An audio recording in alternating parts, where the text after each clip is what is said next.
जय जगन्नाथ दर्शक बंधु यूएस आपन स्वागत जनाऊँ आज पुणी न्यूज अपडेट नहीं आसी जोटा कि गोटे हॉस्पिटल जॉब रोचे से कौन कौन रिक्वायरमेंट रोचे ना आमको यहाँ पूरा लोकेशन मुझे माने क्लियर और कन्फर्म कर दूसरी भुवनेश्वर भितर ही रोचे आमको गोटे ड्राइवर गोटे ऑफिस बॉय आ गोटे आमको सिक्यूरीटी गार्ड से हॉस्पिटल दरकार तीन टार कौन कौन रोचे से भी मुझे कहीदे जोटा कि ऑफिस बॉय आमर जी रे जो भाई इंटरेस्टेड हेबे तांकर सैलरी 9000 रहिबो आउ ड्यूटी टाइमिंग 9 घंटा रहिबो रहिबा खाइबा संपूर्ण फ्री रहिबो एटा गोटे वैकेंसी हम पाखरे अछि आउ गोटे ही अछि तो जो माने भी चाहुचंती पूरा इमीडिएट हमको कांटेक्ट करके ऑफिस को विजिट करले ही से जॉब रे से पाई परबे ता सहित भी हम सहित एबे ड्राइवर जो भाई माने ड्राइवर जॉब करिया चाहछन गोटे ही वैकेंसी अछि 13 के रु 14 के 13000 रु 14000 भीतर सैलरी रहइबो ड्यूटी टाइमिंग 10 घंटा रु 12 घंटा रहिबो आ तांकर भी रहिबा खाइबा संपूर्ण सुविधा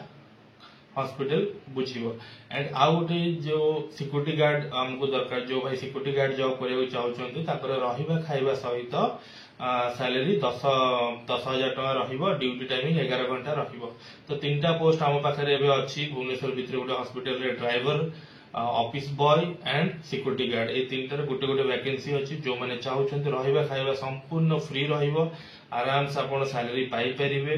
जो मैंने भी चाहूँगी हॉस्पिटल जॉब करिया को गोटे गोटे वैकेंसी अच्छी स्क्रीन रे डिस्प्ले होता नंबर आमको जोगाजोग करंतु इमीडिएट आम ऑफिस को विजिट करंतु किसी डॉक्यूमेंटेशन रजिस्ट्रेशन प्रोसेस अच्छी हैला पर इमीडिएट आम आपको जॉइनिंग दे परिबा थैंक यू जय जगन्नाथ नमस्कार।